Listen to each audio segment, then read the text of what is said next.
Кызыл тасмасы кесилип жаткан бул жай жөн гана топ ойноочу аянтча эмес. Бул келечек муунду тайманбастыкка, аракетчилдикке жана биримдикке тарбиялай турган мейкиндик. Анткени өспүрүмдөрдүн адам болуп калыптанышында спорттун таасири чоң.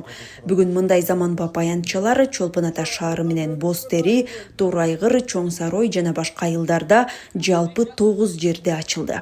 Ушул көргөндө айрыкча ушул айыл жерлеринде дегеле шаарда деле ушул спорттук аянтчалар, алардын ичинде ушул футболдук аянтчалар чоң маселе болчу, жокко катары болчу. Мына ушунун негизинде биздин райондун жаштары, айыл тургундары, жалпы тургундар ушул президентибизге, урматтуу президент Садыр Кожоевичке ушул футболдук аянтчалар боюнча кайрылган эле.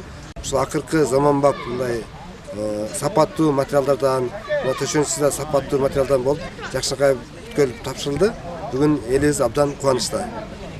Президенттик фонддун каржылоосу менен салынган ар бир аянтча атайын чөп менен жабдылып, кечки машыгуулар үчүн заманбап жарыктандыруу системалары орнотулган.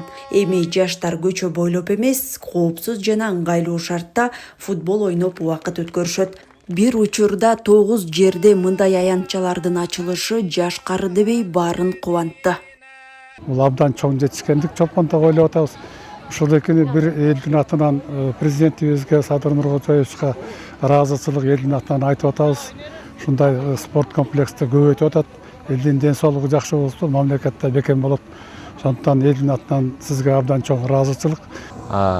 Эми буюрса келечекте ушул спорт аянттардан биздин жаштар чыгат деп ишенебиз. Дүйнөлүк аренада Кыргызстандын желегин желбирете турган кыргыз кырган жигиттери чыгат деп ишенебиз. Ар бир аянтча жаркын келечекке жасалган жаңы кадам, өлкөнүн эртегине салынган чоң салым. Өлкө башчы өзүнүн колдоосу менен ишке ашып жаткан мындай демилгелер эми башка аймактарда да улантылмакчы. Дана Гулалиева, Жакшылык Чортонов, ЛТР, Ысык Көл облусу.